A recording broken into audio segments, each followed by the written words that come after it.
할렐루야. 할렐루야. 저 6월 14일 수요 새벽 예배 자리로 나오신 모든 성도님들을 예수님 이름으로 환영하고 또 축복합니다. 저희들 요즘 보면 6월이라고 LA뿐만 아니라 미국 전체에서 무슨 프라이드 행사라고 하면서 동성애 관련 행사를 참 많이 보게 되는데 정말 저희들이 악한 세상 속에서 살아가고 있습니다. 저희들 이럴 때일수록 심판하시는 그 하나님의 경고를 절대로 가볍게 여기지 않고 말씀과 기도로 주님의 그 마음을 더 알아가는 저희들 모두가 되기를 소망합니다. 이 시간 이 세상에 주님의 그 영광이 임하기를 간절히 소망하는 마음으로 함께 찬양하며 나갑시다.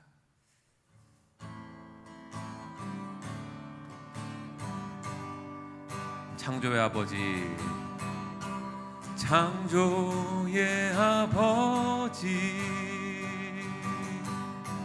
그 섭리 보이사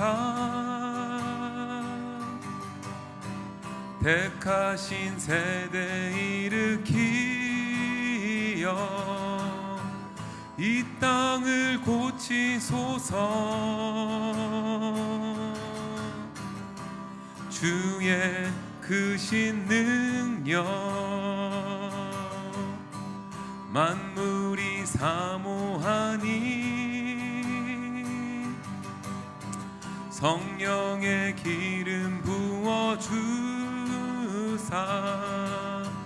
이 시간 임하소서. 주 영광 여기 임하사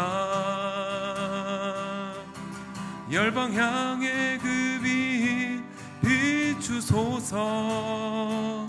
주의 얼굴 구할 때 주의 향기 머무소서. 열방의 통치자, 열방의 통치자, 세상이 보리라. 신실한 주의 약속으로 교회는 승리하리. 우리 돌아보사 강건케 하소서. 연약함 모두 벗어지고 승리케 하옵소서. 주 영광 여기 임하사 열방 향해 그 빛 비추소서. 주의 얼굴 구할 때 주의 향기 머무소서. 주 영광 여기 임하사 주 영광 여기 임하사 열방 향해 그 빛 비추소서. 주의 얼굴 구할 때 주의 향기 머무소서. 주 영광 여기 임하사 주 영광 여기 임하사 열방 향해 그 빛 비추소서. 주의 얼굴 구할 때 주의 향기 머무소서. 주의 향기 머무소서. 주의 향기 머무소서. 주의 향기 머무소서.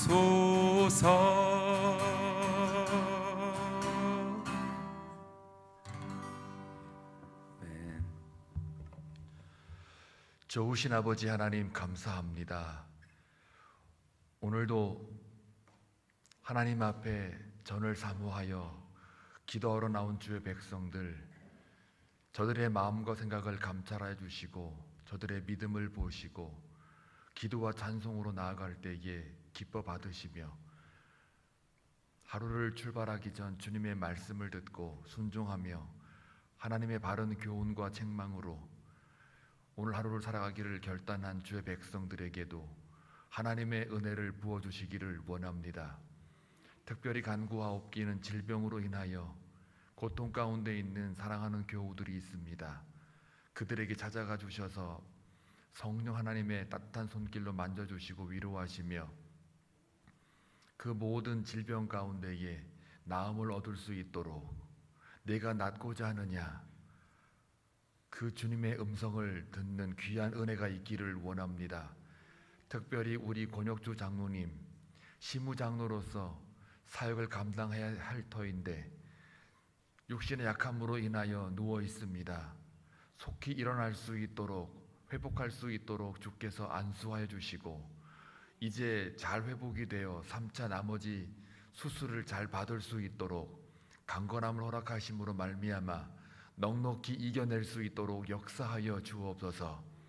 믿음의 기도는 역사하는 힘이 크다고 말씀하신 것처럼 사랑하는 온 교우들이 함께 믿음으로 기도하고 있사오니 그 기도가 주님 앞에 상달될 수 있도록 주여 인도하여 주옵소서. 그 외에도 질병으로 인하여 고통받는 교우들 친히 찾아가 주셔서 저들의 회복이 이루어지게 하시고 하나님만 찬송할 수 있는 그러한 놀라운 은혜가 있게 하여 주옵소서. 먹는 문제, 입는 문제로 고민하며 기도하는 백성들도 있을 터인데 저들의 사업체와 저들의 일터 속에 기름 부으심으로 말미암아 먼저 그의 나라와 그의 의를 구하는 놀라운 은혜와 믿음도 허락하여 주옵소서. 오늘도 하나님 아버지 주의 말씀을 듣겠나이다. 함께 묵상할 때에 하루를 살아가는 귀한 양약이 될 수 있도록 역사해 주옵소서. 예수님의 이름으로 기도하옵나이다. 아멘. 하나님 말씀 보시겠습니다. 예레미야 애가 생명의 34일자 4장 1절에서 10절입니다. 함께 교독할 때에 주의 음성을 들을 수 있기를 바랍니다. 예레미야 애가 4장 1절에서 10절입니다. 슬프다 어찌 그리 금이 빛을 잃고 순금이 변질하였으며 성소의 돌들이 거리 어귀마다 쏟아졌는고. 순금에 비할 만큼 보배로운 시온의 아들들이 어찌 그리 토기장이가 만든 질항아리 같이 여김이 되었는고. 들깨들도 젖을 주어 그들의 새끼를 먹이나 딸 내 백성은 잔인하여 마치 광야의 타조 같도다. 젖먹이가 목말라서 혀가 입천장에 붙으며 어린아이들이 떡을 구하나 떼어줄 사람이 없도다. 맛있는 음식을 먹던 자들이 외롭게 거리에 있으며 이전에는 붉은 옷을 입고 자라난 자들이 이제는 거름더미를 안았도다. 전에 소돔이 사람의 손을 대지 아니하였는데도 순식간에 무너지더니 이제는 딸 내 백성의 죄가 소돔의 죄악보다 무겁도다. 전에는 존귀한 자들의 몸이 눈보다 깨끗하고 젖보다 희며 산호들보다 붉어 그들의 윤택함이 같아서 빛낸 청옥 같더라. 이제는 그들의 얼굴이 쑥보다 검고 그들의 가죽이 뼈들에 붙어 막대기같이 말랐으니 어느 거리에서든지 알아볼 사람이 없도다. 칼에 죽은 자들이 줄여 죽은 자들보다 나음은 토지 소산이 끊어지므로 그들은 찔림 받은 자들처럼 점점 쇠약하여 가미로다. 딸 내 백성이 멸망할 때에 자비로운 부녀들이 자기들의 손으로 자기들의 자녀들을 삶아 먹었도다. 아멘.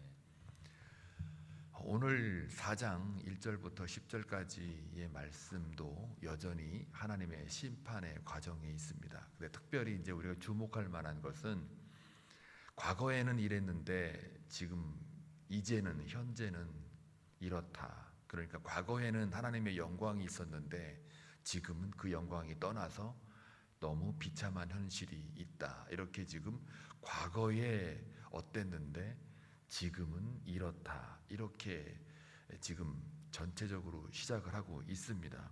그래서 쉽게 보시면요, 7절 같은 경우에도 전에는 존귀한 자들이 그러나 이제 지금은 이렇다. 또 8절 이제는 이랬는데 지금은 저렇다. 또 과거에는 어땠는데 지금은 이렇다. 이렇게 지금 그런 패턴으로 1절부터 10절까지 기록이 되고 있는 것을 여러분들이 주목을 하면 오늘 본문이 조금 더 이해하기가 쉽습니다. 그래서 이 하나님의 영광이 떠난 그 예루살렘 성읍에 대한 그 비참한 현실을 지금 묘사하고 있죠. 영광과 비참, 비극 이것이 대조가 되고 있습니다. 우리는 가끔 그런 말 하죠. 왕년에는 내가 새벽기도 잘 나갔어. 왕년에 옛날에는 내가 주일 성수 한 번도 거르지 않고 잘했어. 옛날에는 내가 뭐 직분을 받았는데 지금은 내가 안 하지만 옛날에는 잘했어. 뭐 옛날에는 이것도 해서 저것도 해서 뭐 그러시는데요. 그 계급장 뗀 지가 오랬는데도 끝까지 그 계급장 달고 계시는 분들이 많더라고요. 옛날에는 영광이었는데 지금이 더 중요합니다. 옛날에는 옛날에 믿음 가지고 그거 살아가는 거고 지금은 또 그거에 걸맞는 그 믿음이 필요합니다. 믿음은 항상 여정 가운데 있는 것이기 때문에 옛날에는 믿음 가지고 평생 울커먹는 분들이 계시는데요. 그 믿음은 없어진 지 오래됐어요. 쌀 떨어졌는데 끝까지 배부르다는 거죠. 그게 영적인 기갈이고 말씀의 기갈입니다. 지금 옛날 거를 회상하면서 지금 이렇게 됐다라고 지금 탄식하는 겁니다. 그래서 슬픈 거예요. 우리 믿는 사람들은 하나님의 영광이 떠나면 그건 죽은 겁니다. 하나님의 영이 머물러 있지 않으면 그건 죽은 건데 그래도 잘 사는 사람 많아요. 육신으로 잘 살고 있죠. 아담과 하와도 범죄한 이후로 잘 살았어요. 그러나 그의 영은 단절이 된 거죠. 죽은 거죠. 그러니까 가끔 이게 사람들 보면은 그 교회 좀 안 나가도 잘 사는데 뭐 이런 분들이 있거든요. 옛날에는 좀 그것도 믿음으로 했는지는 모르겠지만 뭣도 모르고 그냥 열심히 어릴 적 중고등부 때는 열심히 했다가 이제 좀 살만하니까 이제 안 하는 분들도 계시는데 그거는 본인이 영적으로 죽었는지도 모르고 지금 사는 거나 똑같은 거예요. 지금 오늘 보니까 영광이 떠난 그래서 현재의 비참한 과거에는 영광이었는데 지금은 비참한 현실이 됐다라고 하는 이 시점에서 이 저자는 슬프다는 거예요. 1절 볼까요? 그냥 슬프다. 지금 시작이 슬프다로 시작해요. 일단은 예레미야서도 그렇고 예레미야 애가서도 그렇고 계속 반복돼서 나오는 첫 단어가 슬프다죠. 요거는 그냥 상식으로 알아두세요. 에카예요. 히브리어로 에카. 그러니까 아이고 이거예요. 우리식으로 말하는 아이고 이거예요. 슬프다. 에카. 그래서 1장도 그렇고 2장도 그렇고 다 지금 첫머리 시작할 때 슬프다 하고 시작하고 그 다음에 이제 뭐가 슬프냐? 옛날에는 영광이 있었는데 지금은 영광이 떠나갔다. 이거를 지금 슬프다고 하는 거예요. 옛날 사울에는 사울 왕이 하나님의 영이 있었는데 지금은 사울 왕이 떠났다. 그런 얘기입니다. 떠나니까 어떻게 해요? 죽음이죠. 자, 그래서 어떻게 떠났는가를 이제 묘사를 합니다.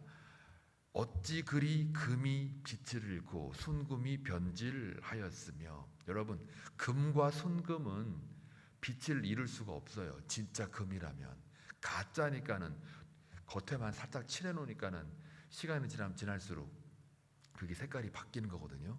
그러니까 여기서 말하는 금이나 순금이 변질하였다. 이게 지금 그 속까지 그냥 완전히 변하지 않아야 할 것이 지금 변했다라는 거죠. 그 다음에 성소들의 돌들이 거리 어귀마다 쏟아졌다. 이 쏟았다는 말은 돌이 쏟았다는 말을 씁니까? 돌이 무너졌다, 떨어졌다 그렇게 말하지 돌이 쏟아졌다는 말 안 하죠.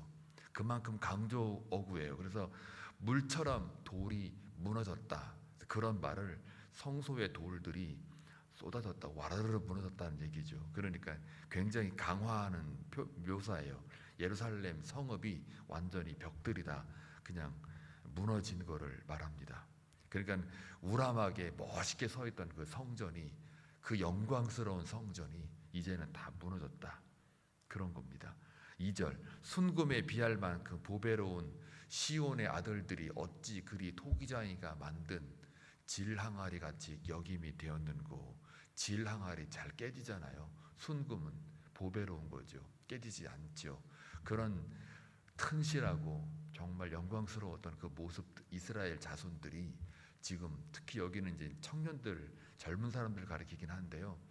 이 토기장이가 만든 하나님께서 영광을 주었는데 지금은 질 항아리 같이 지금은 이제 깨지고 지금 이게 붙잡혀가는 청년들을 묘사합니다. 노예가 돼버린 그런 비참한 그런 현실들을 지금 보고 있는 거죠. 그 다음에 3절 볼까요? 들깨들도 젖을 주어 그들의 새끼를 먹이나. 여러분, 들깨들, 늑대들은 자식들을 잘 먹입니다. 잘 보살피고 굉장히 공동체의 연합을 잘 이루어가는 그 동물 세계를 여러분 보지 않습니까? 그래서 그 맨 앞에 리더가 들어가고 맨 뒤에 진짜 리더가 뒤에 서고요. 가운데는 어린 새끼들이나 늙은 늑대들이나 그런 것들이 그 가운데 있습니다. 그리고 이렇게 이동하는 거를 아마 여러분 심심치 않게 유튜브를 통해서 볼 수 있을 거예요. 들깨들도 마찬가지예요. 그 어미들은 그 새끼를 보살피는데 아주 소문이 나 있어요. 그런데 그러던 이스라엘 백성들의 그 모습들이 잔인하여 이제는 어떻게 됐다고요? 과거에는 그러던 것들이 지금은 광야의 타조 같다. 이 타조 그러면 우리가 보기에는 좀 우아하게 생기기도 하고 그랬는데 이스라엘 백성들의 그 문화 속에는 이 근동 문화 속에서는 이 타조가 애물단지인지는 모르겠는데요. 그 타조를 갖다가 부정한 동물로 이렇게 매겨놨어요. 레위기나 이런 그 율법에 보면은 타조를 부정한 동물로 해가지고 이렇게 가까이 하지 말라는 동물 중에 하나예요. 우리야 뭐 보기 좋다 그러는데 그 이유를 이렇게 들어보고 이렇게 찾아보니까 이 타조는 특히 암컷 타조는 그 알을 부화하려고 이렇게 품지를 않는데요. 수컷이 다 키운대요. 그러니까 이 암컷 타조는 그냥 나 몰라라 한다는 거예요. 그래서 그런 게 이제 싫고 또 하나는 이제 몸집은 엄청 큰데 머리는 주먹만 하지도 않아요. 조그마하다는 거예요. 그러니까 나쁜 말로 말하면 새머리라고 그러잖아요. 새머리인데 머리는 든 게 없고 이 몸집만 크다 그래서 그 지혜롭지 못한 어리석은 걸 그 비유할 때 이 타조 같은 놈 이렇게 얘기를 한단 말이에요. 우리 식으로 말하면 저 참새머리 이거 대자 해가지고 가리 써가지고 대자 가리 이렇게 하고 대가리 이렇게 나쁜 게 좀 뭔가 모자라고 좀 어리석고 그런 사람들을 칭할 때 우리가 새 멋있게 하잖아요. 그런 식으로 이스라엘 사람들도 이 타조 같은 사람 이렇게 얘기를 한다고 그래요. 그러니까 그만큼 이제 여러 가지 면에서 이 광야의 타조, 자식을 돌보지 않는 그런 아주 무지막지한 그 암컷을 비유를 하는 거니까 그만큼 이제 이 어미들이 그 자식들에 대한 그 생각하는 게 없다라는 얘기예요. 이게 이제 어디로 연결되냐면 10절 볼까요? 10절에 딸 내 백성이 멸망할 때 자비로운 부녀들이 그 어미들이죠. 자기들의 손으로 자기들의 자녀들을 어떻게 해요? 삶아 먹었다고 되어 있어요. 인성이 완전 종말되는 거죠. 인간성이 완전히 추락하는 장면인데 이제 굶주림에 이제 계속되어지다 보니까 어미들이 어떻게 해요? 지금 저렇게 자녀들을 삶아 먹었다. 이게 역사적인 현실도 되고 이걸 영적으로 보게 되면은 어떻게 또 많은 해석가들이 이걸 해석하느냐면 실제적으로 잡아 먹었다도 맞고요. 그러나 이걸 영적으로 볼 때는 더 무섭더라고요. 이게 보면은 우리가 자녀들을 갖다가 방치하면은 결국은 세상의 어떤 가치나 미디어나 아니면 진짜 스마트폰에 잡혀 먹은 애들이 많아요. 뭐 아니면 미디어나 모든 그 매체에 완전히 정신이 다 팔려가지고 이렇게 잡아 먹히는 세상의 문물에 먹히는 세상의 탐욕과 욕심에 먹히는 세상의 어떤 부정한 것들로부터 먹히는 이걸 우리가 내버려 두는 이제 그 영적인 기갈이 되다 보니까는 결국 그들에게 다 먹히는 이렇게도 해석하는 분들이 있더라고요. 이걸 들었을 때 우리가 참 오늘 말씀을 통해서라도 오늘부터라도 좀 신경을 써야겠다. 이 타조가 되지 않으려면은 신경을 써야 되겠다. 이런 생각을 해봅니다. 자, 그 다음에 그 4절 볼까요? 젖먹이가 목말라서 혀가 입천장에 붙었어요. 여러분 목이 진짜 마르면은 그 입천장에 뭐가 딱 붙잖아요. 혀가 붙잖아요. 그런 식으로 지금 젖먹이가 우리야 뭐 목말라가지고 천장에 입에 혀가 딱 붙어도 뭐 그냥 참을 수 있는데 젖먹이는 이 입천장에 혀가 딱 붙어버리면은 그건 거의 죽음에 이르는 거죠. 어린이들이 떡을 구하나 떼어줄 사람이 없다요. 그 다음에 5절 볼까요? 맛있는 음식을 먹던 자들이 옛날에는 그렇게 먹었어요. 외롭게 거리에 있어요. 이전에는 붉은 옷을 입었어요. 옛날에는 붉은 옷. 붉은 옷이라는 건 부유함을 상징하는데 또 왕들이나 아니면 그 왕족들이 아주 입는 그런 색깔 있는 옷을 말해요. 특히 붉은 옷. 저 붉은 옷을 또 이렇게 굉장히 영적으로 해석을 많이 하는데 그건 너무 알레고릭한 해석은 좀 아닌 것 같고 그냥 붉은 옷 그러면 옛날에 화려했던 그리고 부유했던 풍요로웠던 그런 삶 속에 이제는 거름더미를 안았다요. 거름더미 안아봤자 그게 옷이 되겠습니까? 살이 다 보이는 거죠. 자, 그러니까 과거에 영광스러웠던 것이 지금은 비참한 현실을 지금 계속해서 대조시키고 있지 않습니까? 자, 1절부터 5절까지는 특별히 변질된 그런 영광으로부터 떠난 변질된 백성들의 모습을 그렸어요. 근데 왜 변질됐느냐라고 할 때 6절에 이유가 나와요. 6절을 보게 되면 전에 소돔이 사람이 손을 대지 아니하였는데도 순식간에 무너지더니 이제는 딸 내 백성의 뭐 때문에요? 죄가 이제 변질된 백성의 원인이에요. 그래서 소돔의 죄악보다 무겁다요. 여러분 소돔의 죄악이 얼마나 큽니까? 그런데 이 죄악보다 무겁다예요. 왜 무거울까요? 하나님의 영광이 떠나게 만든 이게 큰 죄라는 거예요. 근데 영광이 떠난 이 죄는 소돔이야. 왜 무거운? 소돔은 한 번에 그냥 확 그냥 박살을 내버린 거 아니에요. 그런데 무겁다라는 이 말 속에는 그 죄가 너무 커서 소돔이야 그냥 한 번에 무너뜨렸지만 이제 너희들은 서서히 죽이는 거예요. 서서히 천천히 이 멸망하게 만드니까 이게 더 무거운 거예요. 더 무섭고요. 그렇게 보는 거예요 지금. 자, 그래서 영광을 떠나게 만들었다. 그래서 7절에 보게 되면요, 이제 7절부터 10절까지는 그 변질된 그러니까 변질된 백성들이 죄로 인해서 이제 비참한 현실이 어떻게 또 진행이 되고 있는가를 7절부터 10절까지 얘기를 해요. 전에는 또 과거가 나오죠. 과거에는 존귀한 자들이었어요. 몸이 눈보다 깨끗했어요. 젖보다 희었어요. 산후들보다 붉었어요. 그들의 윤택함이 같아서 빛낸 청옥 같더라. 이 영광스러움을 얘기하죠. 여기서 존귀한 자들은 나시린을 가리킵니다. 하나님의 특별히 선택받은 백성 중에 나시린을 가리키는데 그들은 이스라엘 백성들의 영적인 그것을 이끌어갔던 사람들이에요. 특별히. 그리고 이 나시린은 머리도 길고 머리를 삭도를 대지 않고 부정한 것들을 만지지 않고 있기 때문에 사람들도 나시린이 지나가면 아, 저 사람 나시린이야 라고 금방 알아봤단 말이에요. 그러니까 그 나시린들이 많다라는 얘기는 그만큼 영적인 그런 분위기로 끌고 가는 그런 문화, 그 영적인 분위기가 만들어진 상황이에요. 그게 영광이 있는 거예요. 그게 이제 그 몸이 눈보다 희다, 젖보다 희다, 산호들보다 붓다, 그 윤택함이 너무 좋아서 빛낸 청옥 같다 이렇게 얘기를 하는 거예요. 그런데 8절에 볼까요? 이 존귀한 자들이 어떻게 보이느냐? 이제는 그들의 얼굴이 숯보다 검어요. 그리고 그들의 가죽이 뼈들에 붙어 막대기 같이 말랐다 그랬어요. 어느 거리에서든지 알아볼 사람이 없다. 옛날에는 나시린이 지나가면 금방금방 알아봤는데 지금은 다 그냥 어떻게 다 검어요. 숯보다 검고 그냥 막대기처럼 깡 말라가지고 이제는 누가 누군지를 저 사람이 나시린인지 누가 일반 백성인지 누가 영적으로 끌어가는 사람인지 이게 분간이 안 되는 거예요.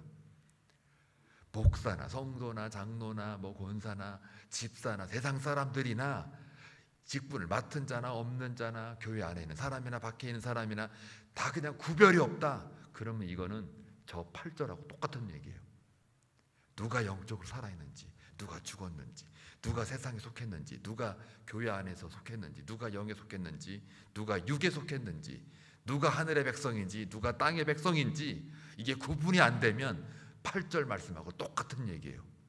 영광이 떠난 그 모습이 지금 비참한 걸 보여주고 있는데, 가장 우리가 눈여겨보아야 될 비참함이란 하나님의 영광이 떠나서 우리 믿는 사람과 믿지 않는 사람의 구별이 없어질 때, 옛날에는 존귀한 자들이 그렇게 청옥처럼 맑았는데, 저처럼 희었는데, 지금은 숯보다 검다예요. 그 가죽이 뼈들에 딱 붙어가지고 막대기처럼 깡 말라 보이는. 그러니까 누가 누군지를 알아볼 수가 없어요. 아무도 못 알아봐요. 누가 목사인지, 누가 장로인지, 누가 믿는 사람인지 알아보는 사람이 없는 거예요. 이렇게 되면 이거는 그냥 심판의 절정이에요. 가장 비극이라고 지금 이 저자가 얘기하고 있습니다. 우리는 그런 비극을 미리 대비해서 그 영광을 떠나지 않게끔 킵할 수 있도록 우리가 기도와 말씀으로 나아가야 됩니다. 자, 9절 볼까요? 칼에 죽은 자들이 줄여 죽은 자들보다 나음은 토지 소산이 끊어짐으로 그들은 찔림받은 자들처럼 점점 쇠약하여 가미로다. 여러분, 칼에 죽으면은 이게 총 맞고 죽는 것보다 칼에 맞고 죽는 게 더 고통스럽다는 거예요. 이게 완전히 베이면 그냥 바로 죽는데, 이게 적당하게 베이면 이게 또 보통 그 고통이 아니래요. 참수할 때도 이렇게 그냥 눈 깜빡할 사이에 그냥 탁 치면은 고통이 없는데, 그냥 대충 치면 이게 환장할 노릇이에요, 정말. 그런데 그 칼에 죽은 자들의 이 죽음보다 줄여 죽은 자들의 이게 더 크다는 것을 지금 말하고 있어요. 서서히 죽이는 거죠. 소돔과 서서히 멸망하는 이 줄여가고 있는 이 모습, 이게 뭡니까? 영적으로 점점 죽어가고 있는 이 모습, 영광이 점점 사라지고 있는 이 모습, 이거를 하나의 큰 고통으로 지금 묘사하고 있잖아요. 10절 볼게요. 아까 우리가 봤던 것처럼 딸 내 백성이 멸망할 때 자비로운 부녀들이 자기들의 손으로 자기들의 자녀들을 삶아 먹었도다. 자, 이게 지금 있을 법한 일입니까? 보통 일은 아니죠. 웬만해서 어떻게 그 자녀들을 잡아먹을 만큼 굶주렸다는 얘기는, 그게 단순히 굶주렸겠습니까? 이성도 없고요. 그냥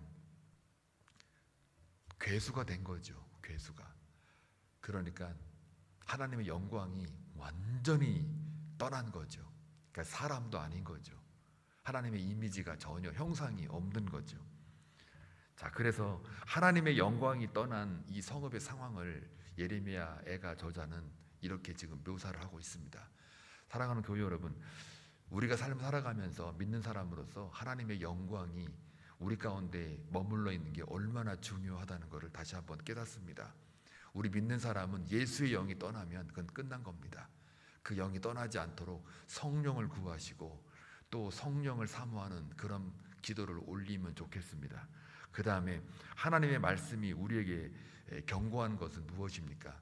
하나님께서 우리 교회를 향하여 혹시 이 저자의 입을 통해서 우리에게 말씀하시는 그 경고가 무엇일까? 또 나에게 경고하는 게 무엇일까? 그리고 또 혹시 우리가 오늘 살아가면서 내가 믿음 가지고 있지만 혹시 내 영 안으로 내 죄가 보이는가? 또 회개할 수 있는 죄가 무엇일까? 이런 영광이 떠나기 전에 내가 바라봐야만 할 게 뭘까? 점검해야만 할 게 뭘까? 바로 내 안에 죄가 있는가 없는가? 그리고 그 죄가 발견이 되면 즉시 회개함으로 주님 앞에 나아가야 되는구나. 그래서 말씀의 영으로, 말씀으로 계속해서 회복을 해 나가면서 하루하루를 살아가야 됩니다. 여러분, 그 하나님의 백성들은요, 그냥 시간이 지나간다고 되는 게 아닙니다. 백성이 그렇게 만들어지는 게 아닙니다. 하나님의 말씀이 있으면 그 말씀을 묵상함으로 순종함으로 나아가야 순종이 쌓여서 그게 영광으로 가득 차지는 거예요. 순종을 안 하는데 영광이 있다? 그런 건 없어요. 하나님의 말씀을 듣고 회개함으로 그 순종함으로 나아갈 때 그게 영광이 하루하루 쌓아지는 거예요. 순종이 없는데 영광이 있다? 이거는 앞뒤가 안 맞아요. 그래서 우리가 다시 한번 불순종하거나 범죄함이 있는지 없는지 다시 한번 확인하기를 주님의 이름으로 축원합니다. 오늘 하루도 그 영광이 떠나지 않는 여러분의 삶이 돼서 하나님께만 온전히 소망을 두는 그런 하루가 되기를 다시 한번 소망합니다. 기도합니다. 좋으신 아버지 하나님, 감사합니다. 하나님의 영광이 떠난 예루살렘의 성읍을 예레미야 애가 저자가 묘사했듯이 과거에는 영광이었는데 지금은 비참한 그 현실을 대조하면서 우리에게 경고합니다. 하나님 아버지, 오늘 살아가는 동안 우리 하나님의 백성들도 혹시 내 안에 죄가 있는지 없는지 하나님 아버지 다시 한번 묵상하게 하시고 회개케 하셔서 주님의 말씀으로 다시 한번 우리가 은혜를 얻어 회개할 수 있는 영이 되어 하나님의 영광이 떠나지 않도록 우리가 늘 깨어 있어 기도하고 말씀으로 나아가기를 원합니다. 그러므로 말미암아 우리가 다시 한번 하나님의 영광을 맛보며 살아가는 복된 하루가 되게 하여 주옵소서. 기도하는 백성입니다. 그냥 돌려보내지 마시고 기도하는 그 순간 하나님의 영이 머물러 우리의 모든 기도에 응답받는 기쁨으로 채워지는 그러한 인생이 되게 하여 주옵소서. 예수님의 이름으로 기도하옵나이다. 아멘.